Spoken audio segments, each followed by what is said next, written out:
Hello and welcome back to Kev's Hobby Showcase. I'm Kevin, of course, and you may have seen me before on Tabletop Jones Productions presents 288's Playing Board Games with me and my friend John. And so what I'm going to be working on today is the Sentinels for the Marvel Crisis Protocol game.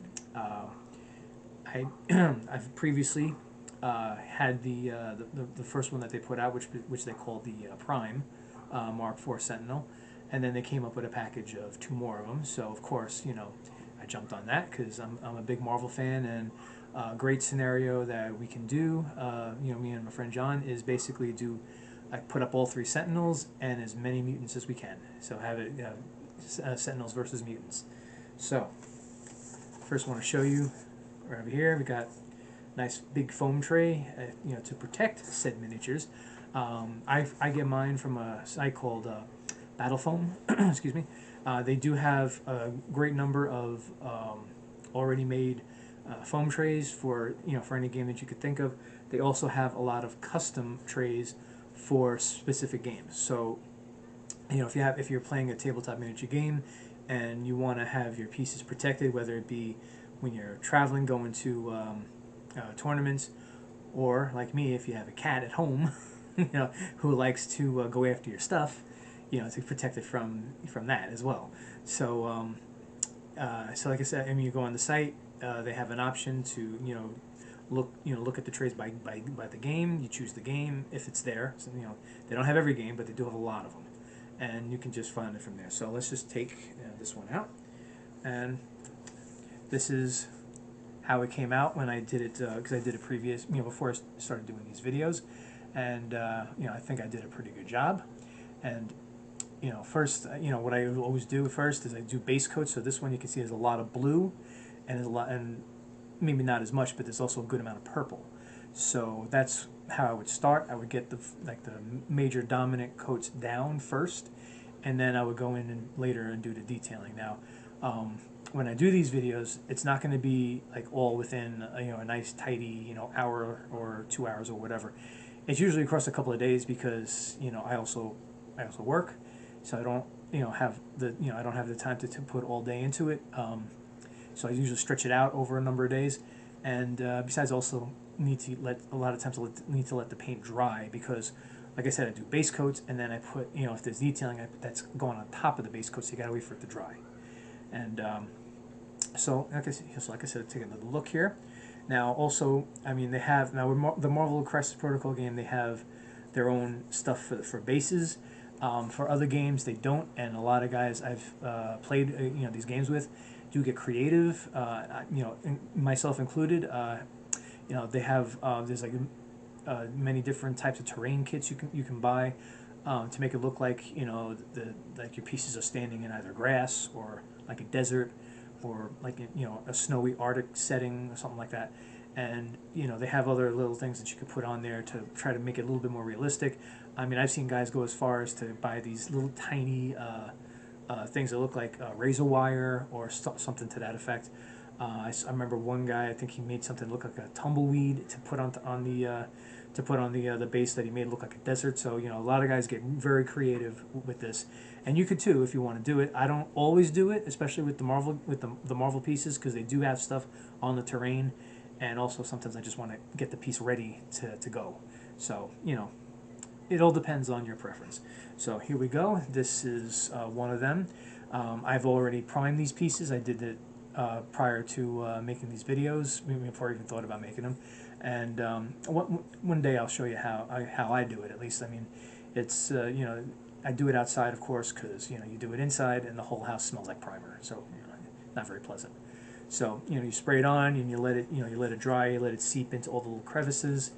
And so when you first put it on, show you the other Sentinel. So when you first put on the primer, it doesn't look like like you look at it and it's you don't really see all the details anymore, and you're like, oh my God, what did I do? But then you just give it time, you let it settle in, it settles into all the crevices, and and it looks a lot better, and then you're ready to paint. Now, I used to not use primer when I first started when I first started playing miniature games many years ago, and I was always saying, why isn't this paint sticking? why isn't this paint sticking? And then when I started playing with the guys I played with within the last like 10 years or so, one of them said, well, do you prime your pieces? And I was like, what's primer? It's like, isn't that just more paint? And they're like, no, no, no. And they showed me what it does. They showed me what, they told me what, how it works and how it kind of just lets everything just kind of, stick and mesh in there. So I was like, oh, okay, all right. So and I bought primer, and then before you know it, I was painting pieces left and right, and having a great time doing it. Well, mostly, you know, there's always going to be those one or two pieces that you just can't get right, but always just keep trying, and just so for any of you who are like me, you're getting on in years. I mean, I'm 52, and sometimes with my hands, I have just like a lot of guys my age, I have the arthritis pain. Apparently, I can't speak either, and just know that doing stuff like this is actually, in my opinion at least, really good exercise for when your fingers are hurting, because you get them moving. You're doing stuff with them, and it's almost like a distraction at times where you're not thinking of it, or it's just giving it enough exercise that you got it moving, and it starts to feel. I mean, it's not going to be perfect. With this type of pain, it never goes away, but it makes it more. It makes it feel more manageable. I mean, even if it's just an illusion, at least it's a pleasant one, right? So anyway, we're gonna get set to do the base coats. So I'll be right back, and we'll start painting these with the blue and the purple. All right, I will be right back. So, just to warn everybody, after I made all the footage I did today painting my Sentinels, I noticed that I repeated a lot of the things I said from when I was doing the intro, which was like days ago, or maybe about a week. I forget when exactly that I did it. So I'm an old man, so I do tend to repeat myself. So just realize that a lot of the things that I said immediately after, in the immediate clip after, is a lot of things that I said in the intro. So bear with me. Okay. Okay, so we are now ready to start painting the Sentinels. First, let me just show you. This is the one I had done before. I did it before before I started doing these videos. So as you can see, it's mostly blue and purple. That's what I'm going to be starting with. And just so you know, for this, there is a nice custom battle foam tray you can get from the battle foam site, which is I just didn't realize I had said it when I described it. And so they have custom trays for this game, Marvel Crisis Protocol, and depending on which ones you have, you can just look through it, and then it'll actually tell you for each tray what piece actually fits into it. So they're pretty very good with this. They're very good with the descriptions. So anyway, first, so we're going to be doing this with these. This was this is from the 2-pack that they put out after they put out the original one, and as you can see, I've already primed them. So let me just take one of them here. As you can see with the priming, it settles into the crevices very nice, settles in. And I learned a long time ago, when you're doing the minis, you have to prime, because if you don't, the paint doesn't usually stay, or it just looks really awful.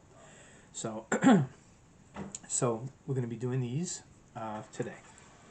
All right, so I got my blue and my purple ready to go. All I gotta do is shake it up a bit. I like to use the lids to just control how much I put on the brush.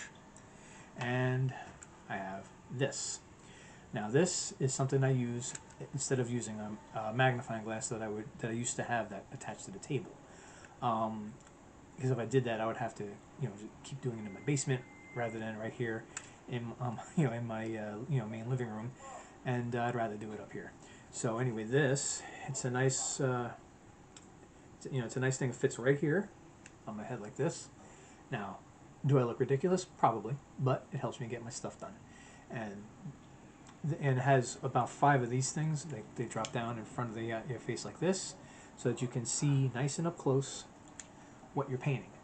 So it's like having a magnifying glass without actually having to hold it, and without having to lean into it because you have it attached to the side of your table or anything like that. And on it is a nice light. I'll try not to shine it. I'll try not to shine it at the camera, because I know that could get annoying. So we're going to start painting the Sentinels, I will, I'll paint at least one of them, and then maybe just so it doesn't get too tedious. Then I'll just do the other one on my own, and then we'll come back after that and do the detailings. But first we shall do the main color, or the base colors, as I always call it. All right, let me just sit down. Okay, so start up. This is what I always do. I know some people don't like to shake up their paints, but that's what I do. Okay. Choose one of my brushes, and let's just get started. Works better if you turn the light on. Okay, and if you drop down the magnifying glass. Okay, so I'm going to start off on the chest plate. Work our way around. And now, don't worry about painting on something where another color you feel is supposed to go. Most of the time, you can go over it. I usually wind up doing that. And all right, so let's just get this nice and good. And sometimes what I get in the lid is a little too thin, so let's get it from the actual bottle. Don't worry if when you're initially putting the color on, if it looks like it's too thin, because if you don't like the way it settles in, you could always go over it with the same color, of course. So yeah, I'm just trying to get around, every little bit of it here. All right. Oops. That's why I put something underneath to catch little drips like that.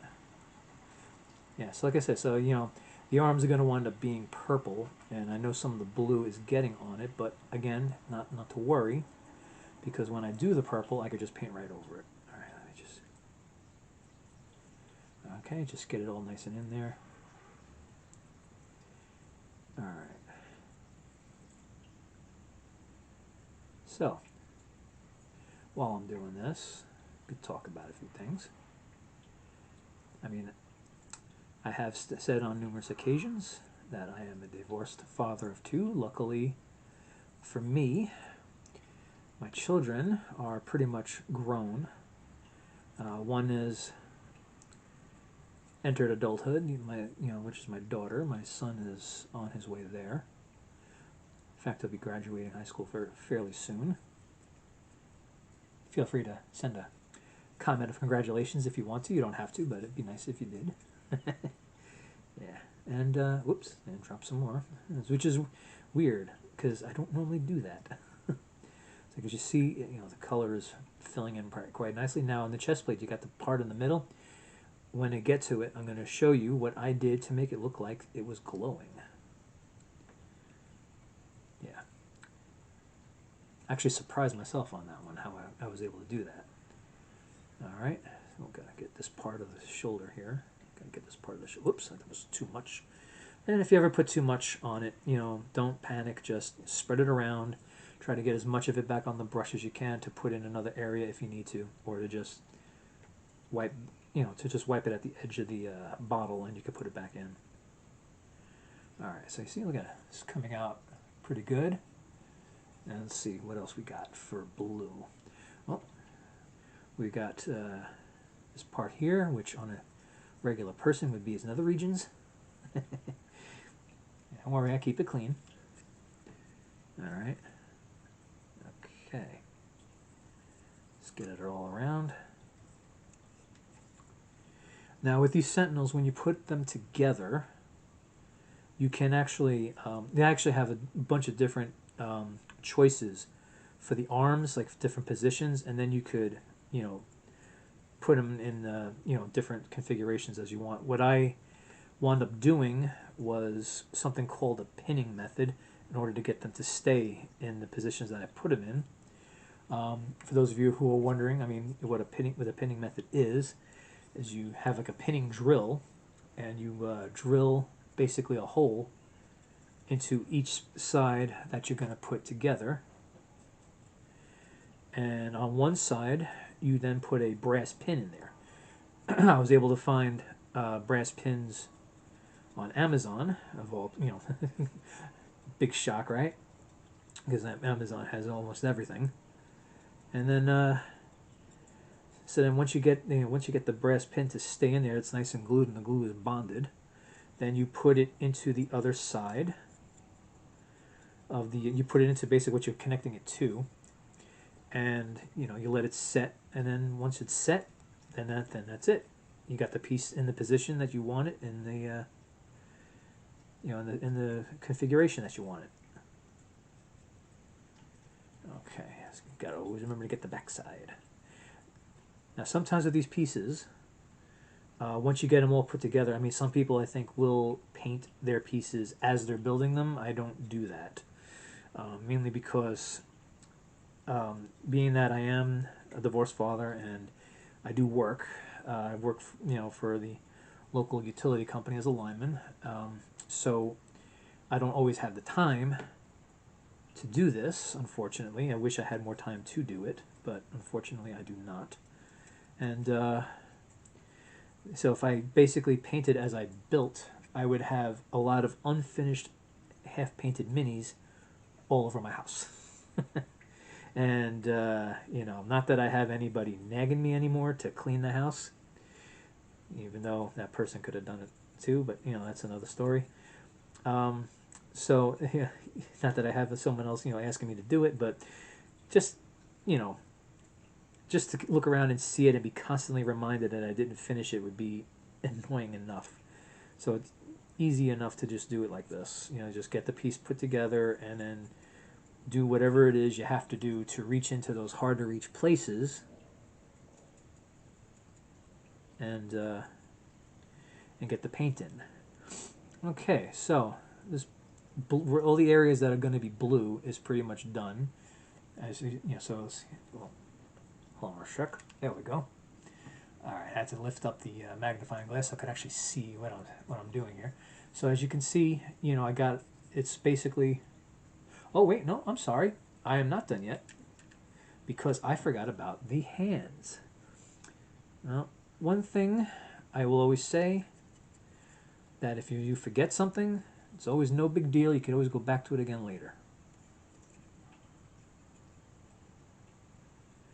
Now from the hands, it also goes up to the forearm with the blue. So I don't know if you could see it, but as I'm putting on the blue coat, it is sinking in to all the crevices. Now there's another thing that I'm going to do with that to make a lot of it really stand out at the end. They call it, it's like the guys that I always played the games with always called it an armor wash. And it does, I'll show you on some of the pieces that I have finished how it could, it gives it like a gritty look to it, and it just makes it really, really stand out, and it really looks nice, especially when you're making pieces that are like war type, like war game type pieces, like units. Especially, well, I'll just use the BattleTech because that's the game that I actually play. Like when I'm painting the battle mechs and the vehicles and the when I get to it, the infantry units, it just gives them like that worn look, that like they've been through like one hell of a battle and survived. So getting it in the hand is a little difficult because it's such a small piece, but can get it in there. All right. So anyway, back to what I was saying before.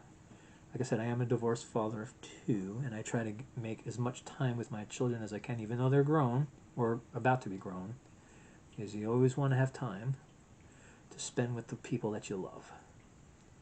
And I definitely try to make time with my kids.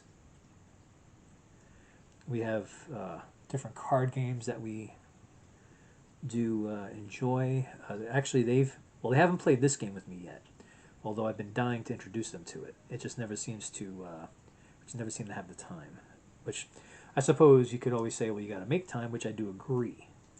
But sometimes, because like they're now having more involved schedules, and I gotta basically, you know, realize that, you know, they don't always have time to play with daddy. So yeah, and then all right, so just a little sidetrack here. You know, if you see little spots that you missed, you could always get it. And even at the very end, when you touch things up, you could always, you know, catch those spots. Or you could leave them, because sometimes, you know, it gives it a look like, you know, like it's like the paint was scratched or something like that. You know, some people get, you know, some of the guys I've known that do this kind of thing, they get very creative when it comes to this. All right, so yeah, now it looks like all the blue that has to be done is done. So let me flip this up so I can actually see what I'm doing. All right, so we got it on this one. All the blue that has to be done is done. Okay, I'm going to work on the, I'm going to let that dry. I'm going to work on the next one. And, you know what? Just keep going. Let's just keep going. Why not? We're having fun, right? Let's hope so. So let's do this. Anyway. So yeah. So like I said, you know, I've been, you know, I do play these games with my kids when I can. And, you know, just cherish all the time that I have with them while I have time with them. Because eventually, before you know it, they're going to have lives of their own. They're going to be making their own way in life. And they're not always going to have the time. They're going to want the time to spend with you. But they're not always going to have it. So it's basically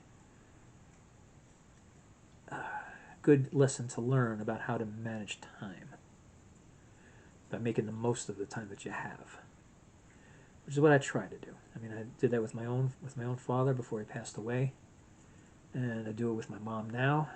You know, whenever I can see her, I go and I see her. So it's always good. It's always good to see family members, especially nowadays. You know, with everything that's gone on over the last few years, you know, it just makes it all the more important to kind of like forget disagreements and just enjoy time with the people that you love. Because believe me, it's easy to just give in to those disagreements. It's easy to give in to animosity. But in the long run, all it does is cheat you out of time, and time is precious. Probably the most precious commodity you could ever have. Okay, what is that? So, blue is getting in there nicely on this one too. Ah, gotta like that blue, right? All right, let's get the nether regions on this guy. I like saying that, nether regions, because, you know, it's better than saying, you know, crotch, you know. You're talking about a plastic piece. And in the occasion when you're painting a plastic piece that happens to be a lady, you gotta be very careful how you word things. Otherwise you sound like a perverted creep. We like to avoid those things, don't we? Okay. And there we go. Just keeps it going. So yeah, I mean, as you're doing this, if you're getting into areas that you want it to be a different color, no worries. You let the paint dry, and then you just paint over it. I haven't yet seen where, when the paint is dry, that it bleeds into like another coat of what's on top of it. I have yet to see that. So don't let that worry you when you're doing this. Yeah. And I've actually had people say to me, especially guys that I work with, it's like, oh, why don't you do that professionally? Ask people to send you this stuff and you paint it for them. Well, first off, I think I'm pretty good, but I don't think I'm that good.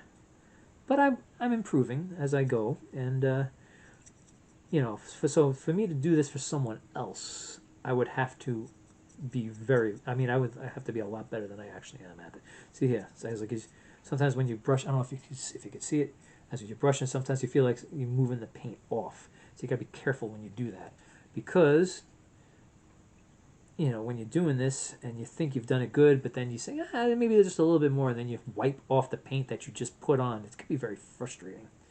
Believe me, I've done that plenty of times. Yeah, so hopefully the mistakes I've made, and as I talk about them, maybe you can avoid them. or maybe not. You know, sometimes things are inevitable. You know, like how Thanos said in the, what was it, in Infinity War and Endgame, I am inevitable. Yeah, love those movies. I'm a big Marvel fan, as you can see. Especially since when I would say that, you know, I don't like going off the rails and get creative with this stuff and use different color schemes. I don't really like to do that. I like to keep everything the way the characters were because I just, you know, I have that much affinity for the characters that a lot of them I've grown up with, you know, over the years. And, you know, so I feel like it's, I don't know, it's like an internal need for respect to the creators, especially for Stan Lee. I mean, I know he was the one who did the writing, not so much the art, but, you know, I really respect the universe he created, and I enjoy it still. I mean, I still get comics. I still buy the stuff. I still read them. I mean, you're going to see that in other videos when I do comic book reviews. If you haven't already watched the first one that I put up, because the first one I put up, I was pretty much describing what I was going to do. And I did a little message to divorced dads because I felt like I needed to, because divorced dads don't get as much support as divorced moms do. And at the very end of that video, I did a review of my favorite Spider-Man story, Kraven's Last Hunt. And to this day, I love to go back and reread it. Matter of fact, just recently, well, the book that I showed, which was from the Marvel Epic Collections, that was, I mean, I had just recently got that within, I would say about maybe less than a year ago. And I just jumped that to the head of the pile and just read it almost immediately because I just love the stories, you know, that much. Okay, all right, we're done with the blue. I mean, yeah, it got a little messy near the end, but that does happen. So, oops, let's not get paint on my table here. Okay. So, let's tilt it back up. Okay. Oops. Sorry about that. Okay, so we got the blue on. I mean, with like, realistically, we would like this to dry first before we go forward. So I'm going to give it a few minutes to let it dry, and we'll be right back, and we'll put in the base coat of purple. All right, so stay tuned. Hello and welcome back. So now that giving the blue paint some time to dry, so now it's time to put in the purple. So as you see, I got my trusty little gadget here ready to go, and let's just count it down. Okay, so we're going to start off with this one here. The paint is mostly dry, and I will say, as you can see on the hands, you know, it's going to happen. You're going to get paint all over them. And I have always said to both family and friends, if you see paint on my hands, you know it was a good day. Why was it a good day? Well, because I got to paint minis and anticipate how it's going to be when I finally get to use them in the games. So let's go forward with the purple. And I always like to start from the top down whenever I'm painting, because I'm just imagining how it would be if I started from the bottom up, and I always imagine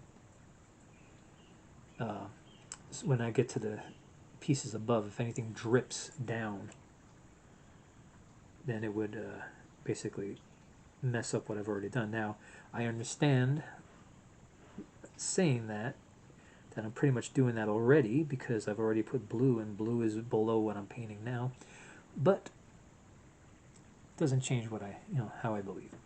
All right, so I've filled in pretty nicely. Now we do the arms, and again, any mistakes made can be touched up later. So especially when you're doing coats that are going to be on the bottom or the base coat of the piece, you know, it's just spread it out and don't worry too much about making mistakes.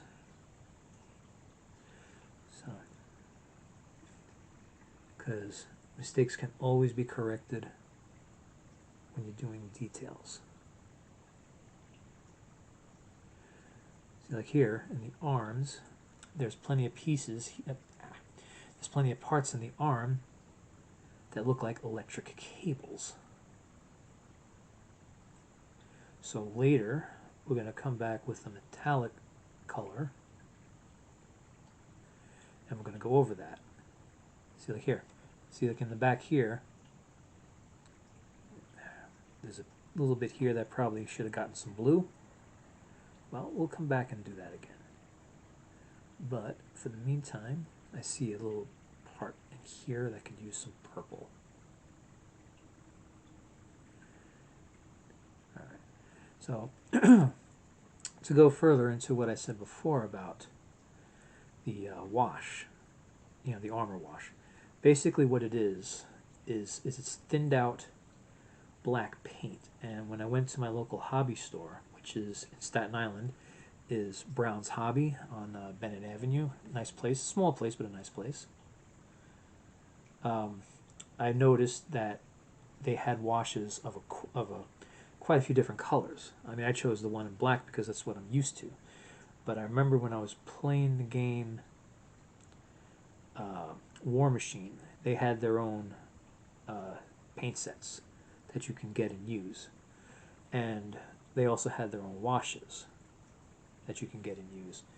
And they had one that they called a flesh wash, which was like a reddish color. Now, why red? Not entirely certain, but I will say this, when I used it and it settled in, it's like I would use it mainly on the faces of the pieces I was painting. It did settle in, and you got to see the facial features that were on the piece naturally. So something like that, maybe experimenting with the different colors of the washes might be something that would be of interest. All right, so we see the small of the back. That's going to get metal color. What we're going to do is we're going to get the thighs, and that is really all for the purple once we get the thighs painted.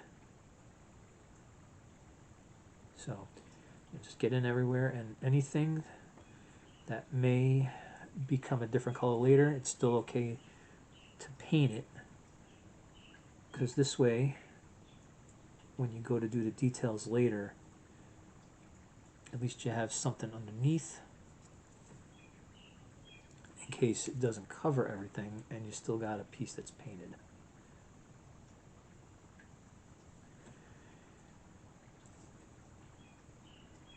Now, of course, I don't do this professionally, so I'm not necessarily a perfectionist when it comes to this.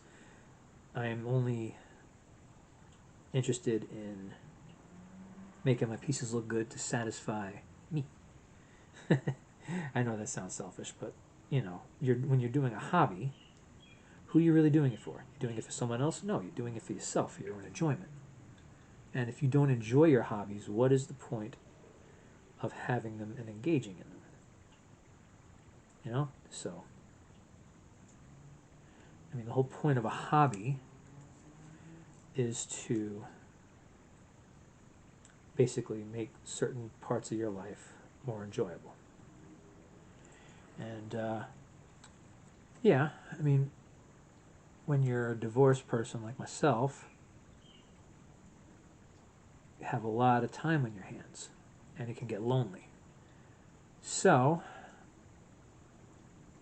being that I don't drink, thank God, because I never liked alcohol, and I don't do any of that other, harmful stuff to myself, I like to do stuff that's going to make me feel good. That is, of course, legal. So these hobbies I had already had in place, because with the games and with the comic collecting, these are things that, yeah, they do take money out of the budget, but if you're smart about it, which I like to think I am, they can be affordable. Especially nowadays when everything is more expensive. So yeah. it's always good to have hobbies to keep you occupied, even if it's something as simple as reading, or doing crossword puzzles or any other stuff. There's plenty of different things you can do that is a hobby to keep you happy and, let's face it, sane. How many people do we know that have nothing in their lives and they're going out of their minds? I mean, I've heard so many times of men working their entire life and that's all they had in their life was work. I mean, not saying that that's necessarily a bad thing, but when you're retired and you have nothing else, what do you do? Because I've heard so many times of these guys that all they had in their life was work. They finally retire, and within 6 months they're dead. Well, I can tell you that will not happen to me, because I got plenty to keep me occupied. Plus, I have plenty to live for, because, like I said before, I do have 2 children, and I have the possibility of grandchildren in the future, although I won't tell my kids that anymore because they're starting to feel the pressure of it. Now see here, look at how well it's coming in.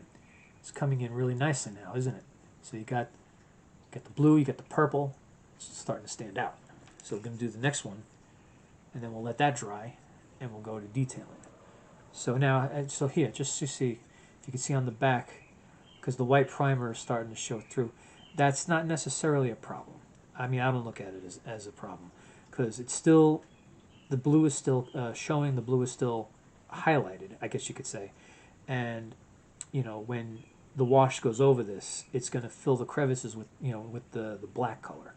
And it's going to look really good. So, at least I think so. Of course, I'm since it's my pieces, I probably have a biased opinion on that. So now, get the top of the head. Now, of course, when we do the face is going to be a different color. I believe I use a tan color for that. I'll look through my paints when I'm done with this and try to find that tan color. Basically, what I do is I use an old toolbox that I had that had no tools in it, and I use that for, oh, look at that. See? Look at that. There's a little bit there for like a nose. And I'm pretty sure I didn't do it on the other one. So when I'm done with this, I'm going to go back to the other one and make that and do that. So anyway, back to what I was saying. I use an old toolbox. The top level is where I put all my paints, and the bottom is where I put everything else. Although not what I'm wearing on my face, because there's just no room for it in the box. So that one I keep separate. See, look here. See, I don't know if that spot came from me putting my finger down on it and the paint coming off with my finger, or if it just didn't settle in. So when we do the touch-ups, when we do detailing, we'll take out the blue again and we'll go over that just to get it in there. All right. Okay. Yeah, and also just realize, I mean, especially if you're doing this as a hobby, it's not like anybody is, going to be paying you for it. So, you could leave a piece as messy as you want it as long as you're happy with it. That's the beauty about hobbies, is that it's about what you want. If you want something to look like it's the best thing ever done, well, then you work at it. You make sure that you can do it. Whereas if you want something to just be good enough, Okay, and we're back. Sorry about that. It looked like while I was especially in mid-sentence, that my battery went dead. Well, I got it charging now, so I'm hoping that it lasts long enough for me to finish these Sentinels. I did keep going, and so both of them have both the blue and the purple all in, and I believe that they are dry enough that we could start with some of the detailing. And I think what I was trying to say before, we were rudely interrupted by my battery. was that, basically these are hobbies. When you have a hobby, it's supposed to be for enjoyment. So, I mean, unless you really care about what other people think about the pieces that you're working on, unless you really, really care about what they say, which I would suggest you not, because it would just, drive you crazy, because everybody's going to be a critic, is to just do it to the way you like it. So, like I said, I like to go by the traditional colors, and that's what I do. So, get this back on. Okay, so we're going to get started with the detailing. I have out my tan color. It actually says wooden deck tan. It was the best tan I could find at the hobby store that I go to. And I have another color here, titanium silver. So this should get a really good metallic look to all of those electrical cables that are in the piece. So let's just get to it, and we'll see how it all turns out. Okay, so get myself ready here. I'm going to start with this piece here, since we got the blue to fill in a lot better on this one. But first, before we do that, let me open up the tan. Now, the brushes that I use, unfortunately, are not very, I mean, I basically go with what's most affordable. And so they're not usually thin enough to do very fine detailing. But I do my best with what I got. So let's just get the face done with the tans, because eventually we're going to go over these cheek parts with the metallic color. And oops, well, as you can see, some of the purple wasn't dry yet. And this happens, so you just gotta be careful and just use a very light hand on it. Okay, so see, hopefully see it's starting to settle in a bit. So while I have the tan out, let's just do it on the other one. Now, this is actually a method I'd like to bring up, because eventually I'm going to be painting full units when I get to the Star Wars Legion units that I have recently acquired. It's called like assembly line, where you basically take one color and you go to every single piece in the unit and you put it in there. Alright, so we didn't really need, let me try it again in English. We didn't really need to do too much with the tan, and I'm not even sure if this is the color I used on the other piece. But you know what? It's actually not that bad, not that big a deal, because what it'll do is it'll help the one that's deemed prime. It'll help that stand out more to the help that stand out more than than these. So now that we've done that, so let's put the tan away for now. Get the titanium aluminum, which is, again, I don't think I used this on the last time, but I'm always up for trying new colors, especially when it comes to detailing, especially when it comes to something that's supposed to look like metal. So now we're going to get the neck area. It's actually filling in really nicely here. Now, if some gets a little bit on which you've already painted, again, you can always touch it up later. So it's no big deal. There's no time restraint on what we're doing. Well, except maybe for me, because I want to make sure I get these videos out in a timely manner. But I'm not going to put too much pressure on myself for that.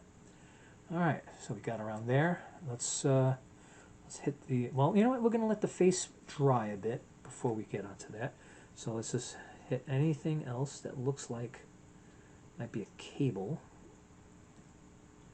And there's going to be plenty of areas that are going to work out that way. A little bit in there. So, anything that looks like a cable, anything that looks like it might be like something like a screw type or a joint piece. That like here, it's like on the the abdomen area where it looks like is like this was put on top of something else.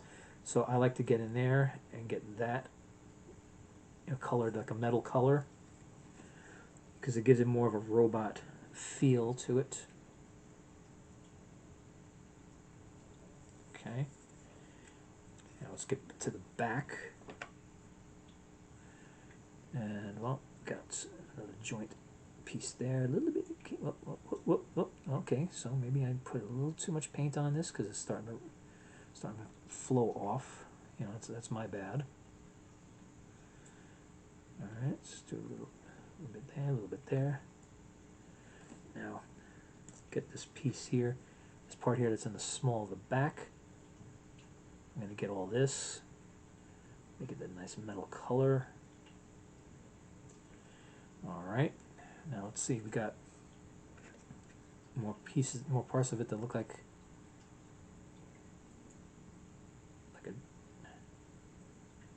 a joint piece that could have been pushed in there.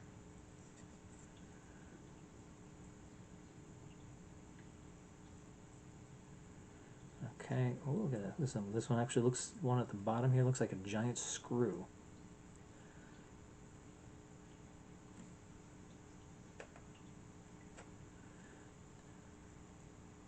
So this color in the bottle already looks like it's very watery, so you just got to be careful when you put it on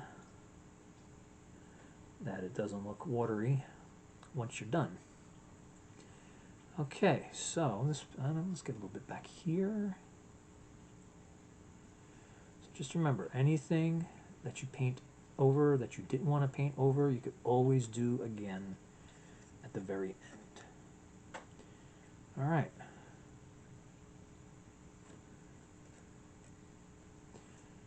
All right. Okay, get in there nice and good. Okay, so we're not going to do the light on the chest plate just yet. Oh, wait, actually, I just found another cable. And see here, it kind of ran over a bit. You could, I'm going to get that with blue later. All right, get a little bit in between.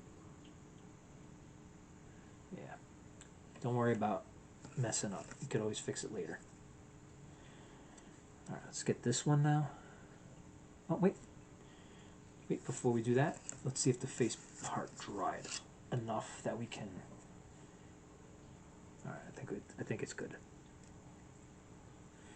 So I got to get what would be considered the cheek part. Oh. So, you know, if I had a finer paintbrush, it may look a little bit better. But hey, getting it in there, because when it all dries, that's when everything's going to look good. All right, now since this one sat a bit longer, let's get the cheek parts in now.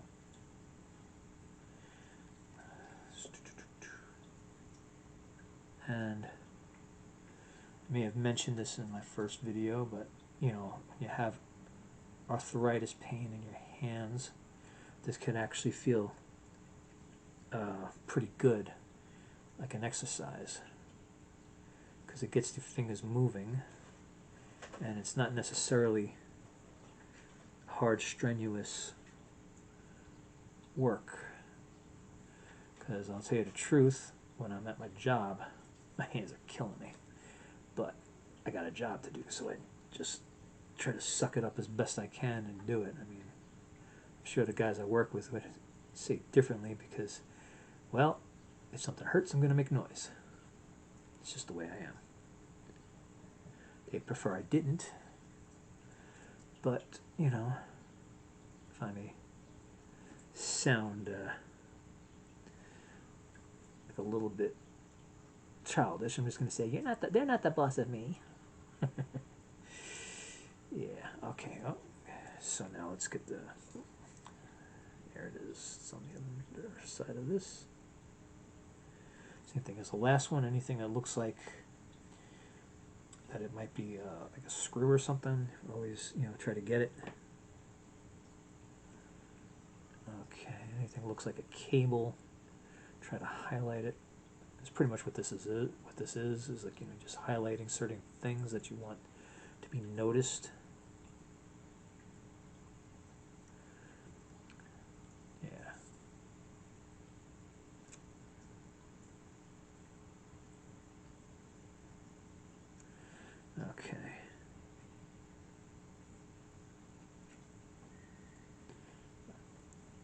Let's get going here. Got small the back, which didn't really get a lot of blue on this one. I don't know if I just forgot to do that or if I just didn't notice that I didn't. But no worries, no worries. We're going to get it now with the color that we want anyway. All right. So let's see what else we got here. So they do give you the options for different poses when you put these Sentinels together. So you're not always going to have the same things visible on every single one of them.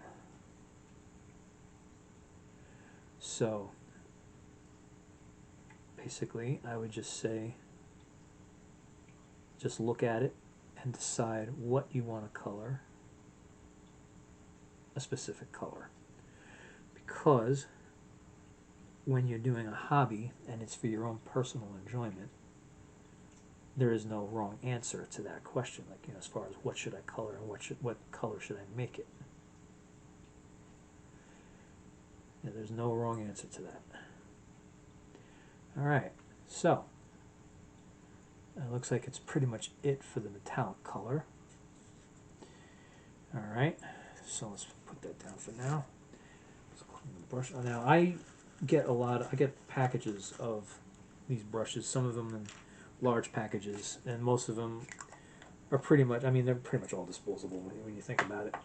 You're going to use them for a certain amount of time, and then you're done, and then you're going to move on from there. So now let's see what we got. So we've pretty much got the detailing going good. All right, we've got the main colors in. I mean, we're going to need to do a touch up here and there on the main colors, but that's not a bad thing.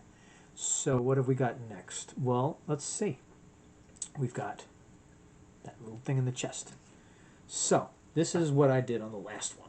First, you take yellow. Ugh, and unfortunately, we got to pry that off, which means I'm going to get yellow all over my fingers.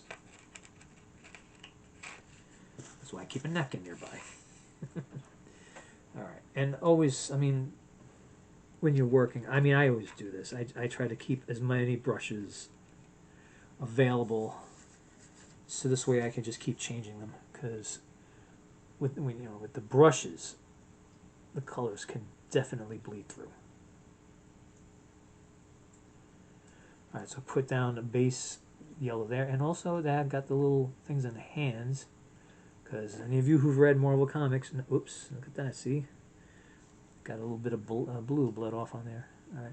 So as I was saying, anybody who's read Marvel Comics knows that when you're dealing with Sentinels, they got the blasts coming out of their hands. Very deadly one too. Okay, so now, we're gonna have a little bit there. No, it's the same thing again. All right, well, this is why you keep it separate. I'm gonna have to wipe that out of there, I suppose. Okay, and a little bit there, a little bit there, a little bit there. Okay, so first we're gonna clean this brush to get the yellow paint off of it, and then, because there's like a plastic piece that goes over the paint. All right, I guess it's in there for good. Well, anyway, it's not gonna drip down. And if it does, then unfortunately I'll have to get more yellow. So we're going to let that go for now. And we're going to move on to the orange. I'm going to put orange on top of that. Because I had taken pictures of these a while back, and it made it look like it was glowing, and it looked really awesome. So now I'm not going to wait for the yellow to dry. I'm just going to go over it with orange. Oh, that may have been a mistake. Alright, looks like I'm going to have to wait for... actually, no. I used the wrong orange. I used the orange that was all dried up. Okay. Alright, let's get rid of that one. Let's fix what we just messed up.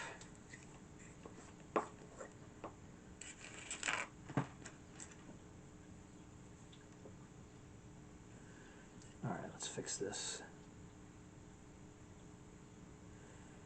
Alright. Now that's the thing. If you mess something up, you could always fix it. You know, there's no rule of law here. It's just you and your hobbies. So and also just realize I am a 52-year-old man, and I'm going to be repeating myself several times. It's going to happen, so just bear with me. Because I'm never going to remember everything I've spoken to you about on this. Now here we go. We're going to go over the yellow with the orange. It doesn't matter that the yellow hasn't dried yet, because it's going to give like a glow effect when it's dry. Now, I'm hoping that all this cooperates with me and does exactly what I just said, instead of making me look like a liar. Okay. Alright, and now, okay, so, as far as the actual piece goes, the only thing left, really, well, there's actually two things left. Because there's the eyes. The eyes are going to make red. Oh, and if in case anybody's wondering, the reason I'm putting all this on cardboard, this is pieces of cardboard I would get from Chinese food orders. So I just decided to save them and do this. And this is also so I don't get paint all over my table, because I don't have a mat that I'm comfortable with yet that I could put down and then just keep using for that, you know, for this, I mean. So now, okay, so here we're going to...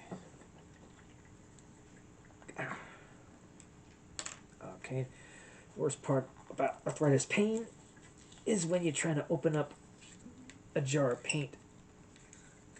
That doesn't want to be opened. Okay, got it open. So here we go. Got to be very, very careful with this, because these two little bits here, the eyes, and we want them red. And you know what? I need to get a finer brush. I can't use this one. And, oh, I found it. I found the one I should have grabbed before. Alright, it's got a nice little fine tip to it. And we're going to just do one little red eye there. And one little red eye there. There, see? Staring into your soul. Alright, let me get the other one. Gonna do one little red eye. Another little red eye. Yeah, see? There we go. Alright. So, now, we got all the detailing done. I know there might be some guys out there that will do a hell of a lot more than I do. But, you know, sometimes I don't have the patience for the amount of detail that some guys put into it. You know, so, I don't know, that might be a bad thing, it might be a good thing, but, you know, that's just the way I am. Alright, so now we're going to touch up the blues.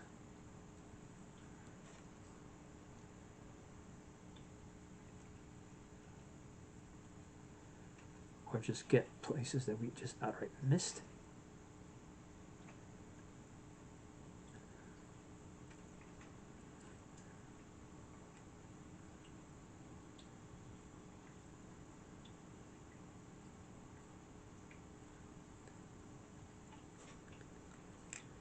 Okay.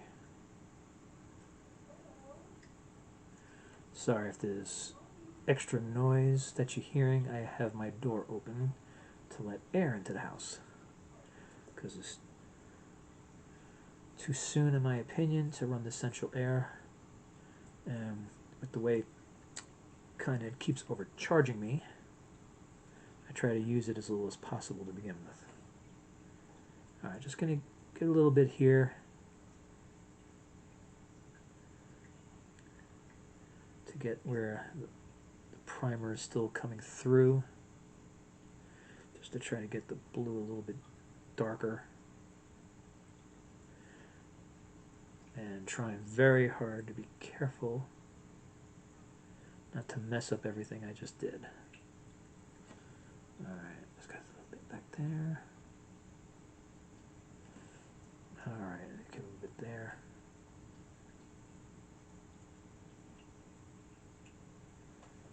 Okay. Alright, that's one. And let's see what this one.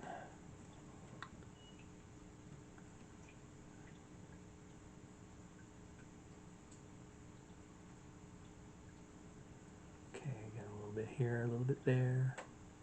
Anywhere you feel is a mistake or paint came off and you didn't want it to. But like I said, sometimes you may want to leave it. Make it look like it's been through battle damage. Okay. Okay, so. Alrighty, so here we go. I believe I'm done with the detailing here. And these are my two Sentinels so far.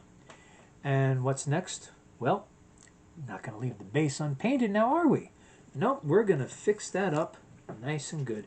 Now, the details on the base aren't going to be the same as if I would do for some other games. Alright, put this back up. Alright, so we're going to let this paint dry so that we don't mess it up, because if it's not dry fully and you put your hands on it, this is what you get.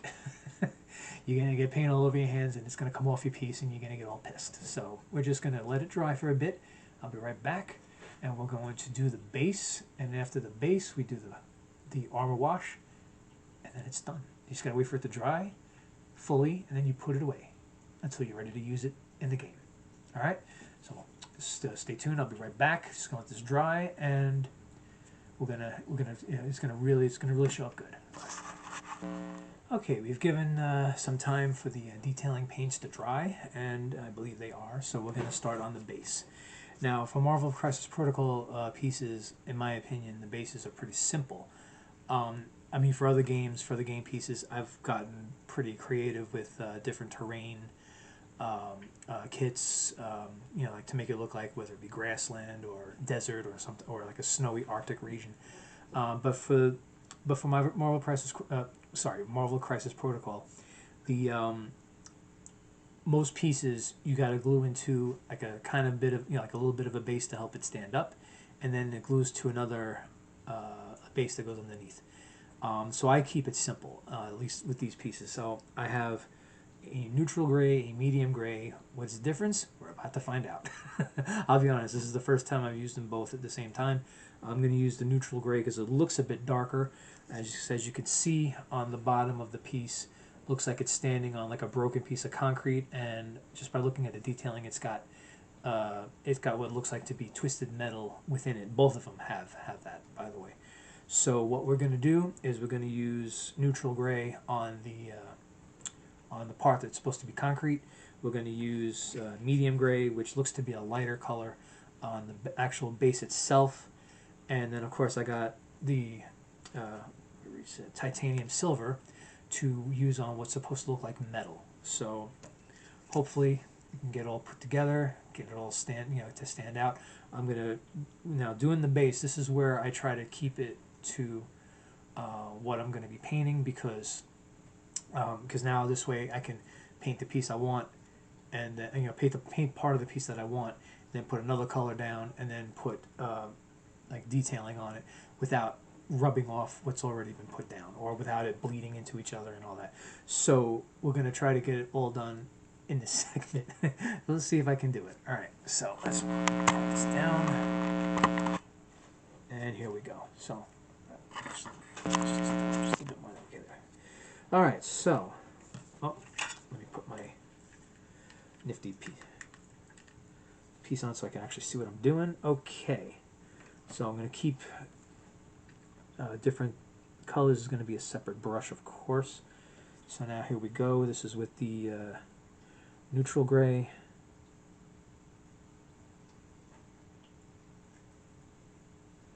Trying not to color the foot of the Sentinel while I get what's supposed to be concrete.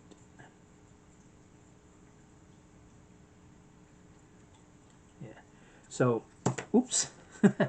I was just about to say how when you have arthritis pain in your hands like me, that doing this helps you keep a steady hand and helps you grip things. And as I'm about to say that, what do?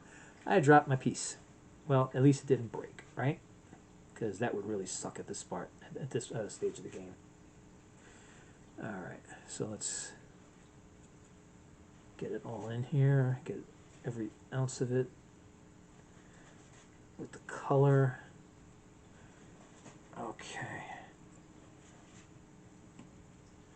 And we're going to do the assembly line method like I said before with each color. So as I have it out, I'm going to use it and use pretty much paint everything I need to paint with it. So this way I'm not constantly switching up and going back and forth.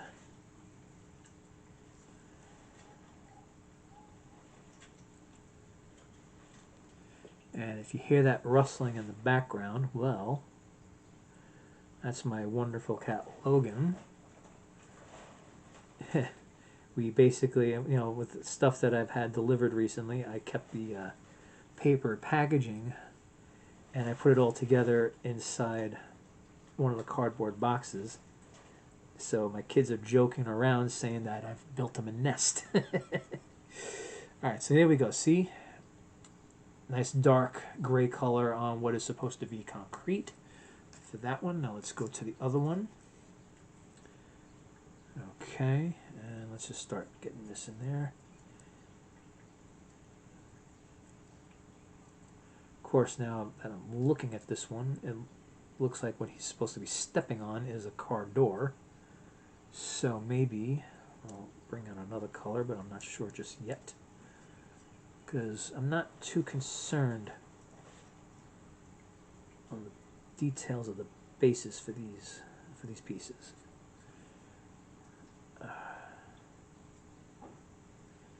But you know what? Maybe I will. Maybe I will do something about that. Looks like here, there's a tire. Maybe I should take out one of my black paint bottles, I should say. I think I will do that. You know, always have the freedom to change your mind. Alright, let's just get the rest of this part so I can concentrate on that.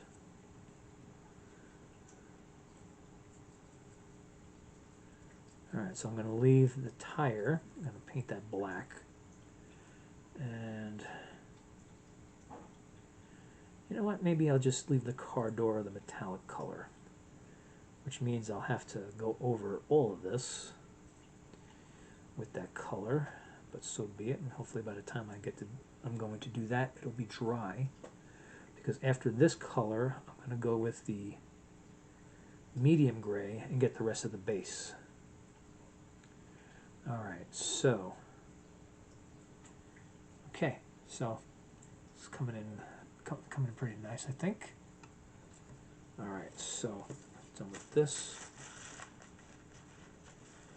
Brush as best I can, and we'll move on. Let's really move on. Let's close this, seal up the jar, and move on to the next color.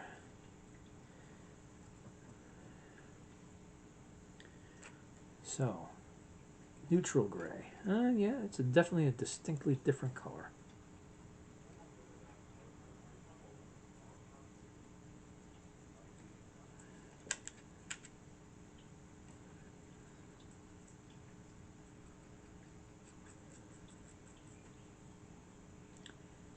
So, let's try to spread it to the edges of all of it. Now, one thing I also do is I go over the side on these things. Oh, so we've got a little bit there, a little bit there. And I go over the sides. And why do I go over the sides? Because I want to. There's no real reason other than that.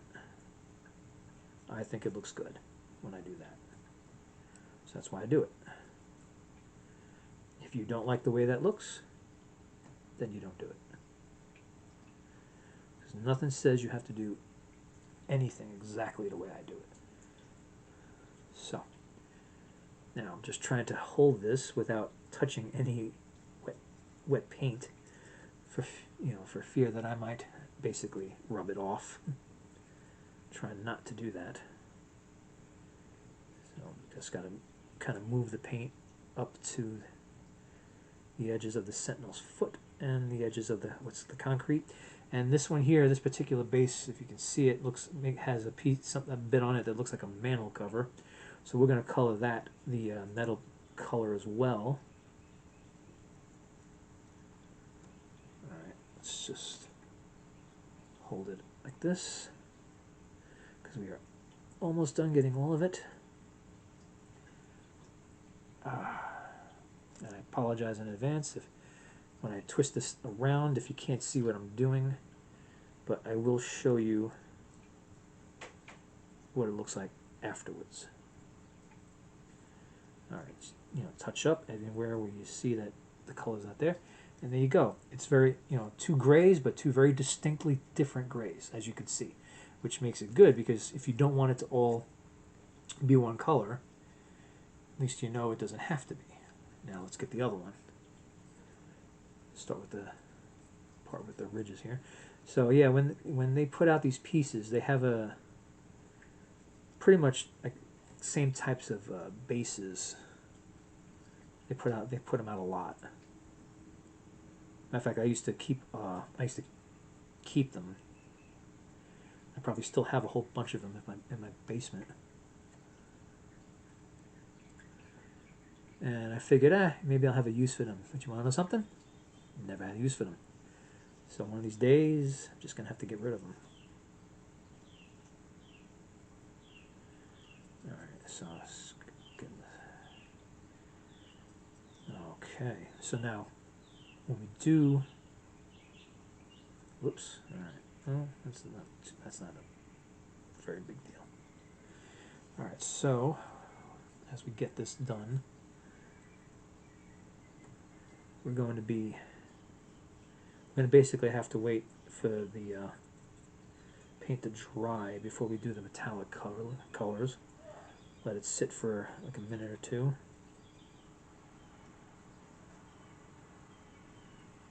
Alright. Just remember, it's all about what you want on these things. You can go like I do, you can go by the original color schemes, or you can create your own. I like to usually go by original color schemes, especially if I'm building a army, very specific army. Alright, so we're done with that color. So next is the titanium silver, and actually I should really get the black out as well, since we're going to be needing that very soon. Yeah, so we're gonna actually let's do the black first. Let's do the black first, and then we'll do the silver, because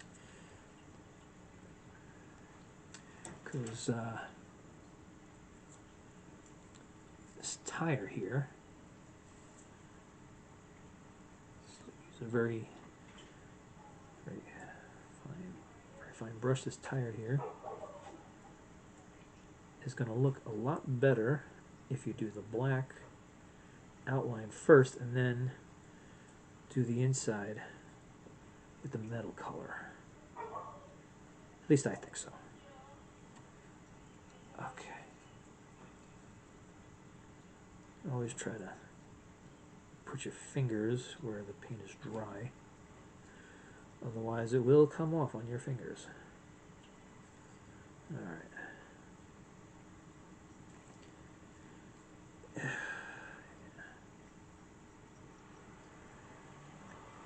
So doing stuff like this can be very therapeutic, especially if you have a lot of time on your hands. Like I said, I am divorced. So, for the moment, at least, I have a lot of time on my hands. Well, I shouldn't say a lot of time on my hands. I mean, I do, like I said, I do work, and I do have time with my kids. As a matter of fact, they're with me now. One's at work, and one is up in his room because he knows he won't be able to keep quiet while I do this. Alright, so let's get set to do the metallic color. We're going to let the one we were just painting dry a bit. And we're going to get started on this one, because basically all we got is these pieces that look like rebar sticking out of it, and what looks like a manhole cover. So let's get the rebar first. Don't have to go nuts on it, just enough to make it look different than the rest, and make it look, you know, like it's actually metal. And I am aware that rebar generally doesn't look like this, but for me, this is the easiest. Oops. Yeah, let a bit drip. Well, not a big deal. It could just hide under the piece that's actually. So maybe we'll mop that up later. Oh, another piece here. I didn't even see that one. Now let's get the manhole cover.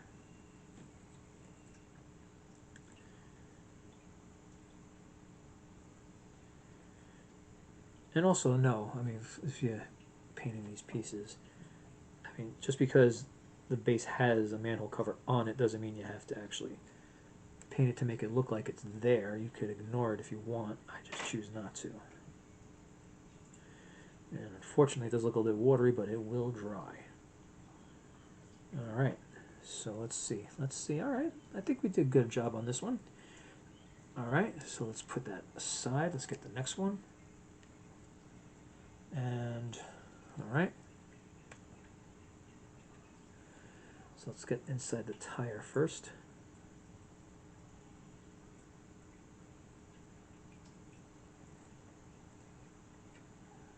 Oops, oh boy.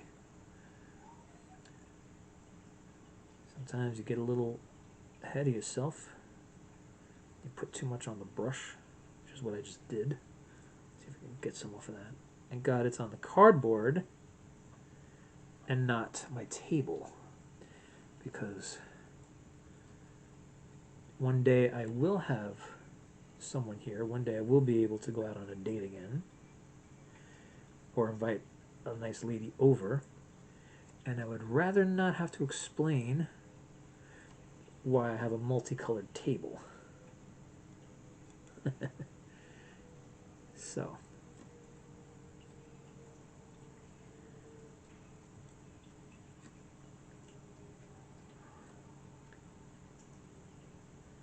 alright, so now we got it. It's got a little watery, unfortunately, but when this dries, it's actually going to look pretty good.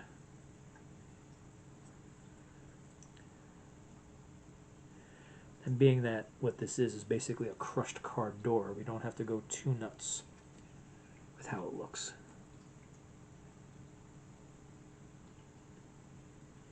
Alright, got all the pieces that look like they're supposed to be metal. Alright, so now we're going to let all this dry. And the very last step is going to be putting on the armor wash. Okay. Okay, so just stay tuned, and I'm going to come back once this is dry, and we're going to do the armor wash, and it's going to look really cool. Okay. At least I hope so. All right. Okay, so looks like our pieces have finally dried, and we're getting ready to do the armor wash. So let's just get to it, because I do both the piece and the base. All right, so.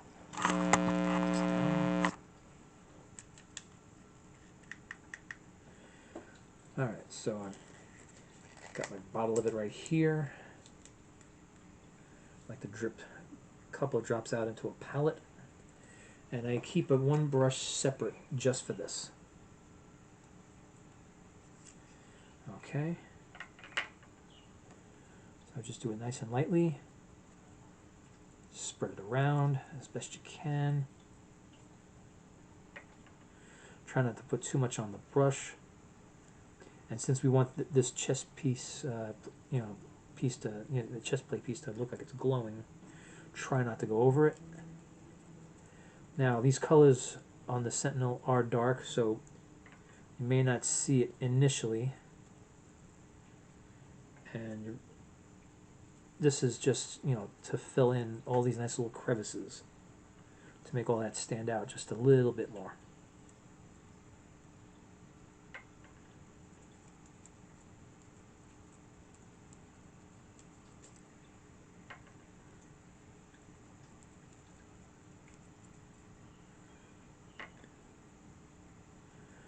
Okay, so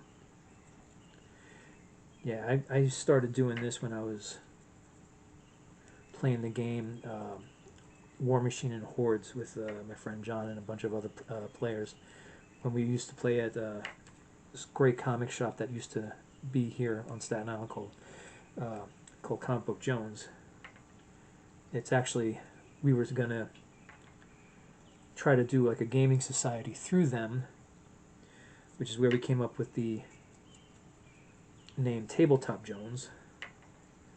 You know, we were going to try to be, you know, hand in hand with them, try to bring in customers to the store that would be interested in games. You know, because, you know, we really liked that place, and we were very sad when they finally had to close. Alright, so yeah, it's filling in nicely. It doesn't have to be perfect, or it doesn't have to be like all over. I mean, it'd be nice if it is, but you know, it's just supposed to give it that gritty look, like a, you know, so it's like not too polished, as some would say. So yeah, just do that a little bit, and then we just let it dry. Well, actually, I need to put more drops in palette. Now, since these pieces are big, I'm going to need more, you know, more of the wash. But when you're using small pieces, like the ones I've showed you on my breaks, you don't really need nearly as much.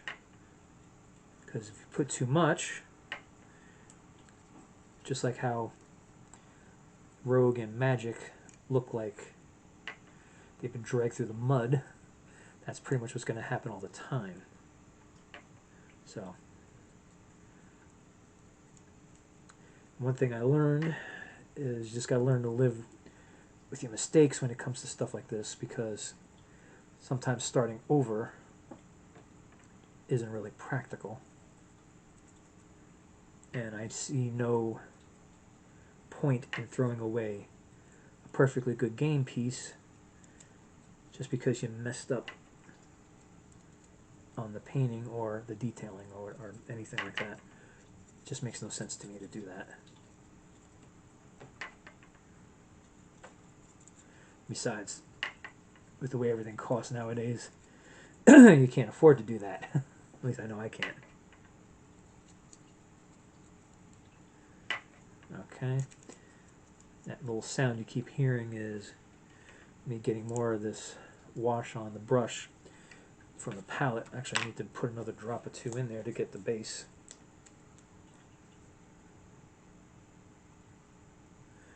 Alright. So, let's finish this off. We can start it. We can start it drying. Whoops. Let's not mess up that way. See, sometimes with the base, the armor wash will help a lot of these little details stand out. And one thing I've noticed is, especially with pieces like, say, Spider-Man, where you got on the costume like a lot of little black lines that you really are not going to be able to get through regular painting.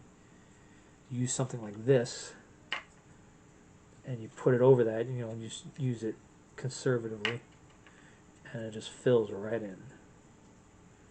And it makes you look like a genius. Well, that's pretty much it for here. So this is all going to dry, and we'll be ready to use. So Let me put these on one of these cardboard pieces here, and let's bring it up. So this is what we got. Looks pretty good, huh? Looks a lot like the one that I had painted before, and for me, that's what's important. That's what I wanted. So, whoops. Wow, that was the first. Okay, so this is the Sentinel. This is the two Sentinel Mark IVs, not the Sentinel Prime that I've already done. Let's back up. Okay, yeah, let's take this off so I can talk to you like a normal person, or as normal as I can get. All right, so thank you for watching with me. Thank you for watching. Thank you for. Well, I hope you enjoyed it. And that's that's me painting my Sentinels. That hopefully you will see one day on Tabletop Jones Productions. Like I said before, me and John, we're going to be doing Marvel Crisis Protocol probably within the next few months. Eventually, we're going to work it in, and we're going to try to do Sentinels versus Mutants. Like I said, we're not sure who's going to choose what side. We're not sure, which mutants we're actually going to use. I do have a lot more than what I've shown or what I've said that I have, because this game's been out for a while, and they did start bringing in the mutants a couple of years ago, and I try as best as I can to keep up with the new releases.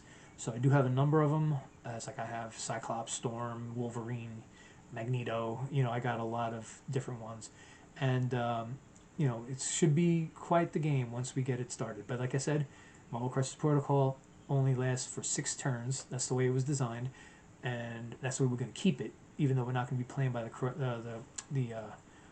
Crisis Protocol rules, we're still going to keep it at 6 turns. Otherwise, we could just go on forever. You've seen how we play.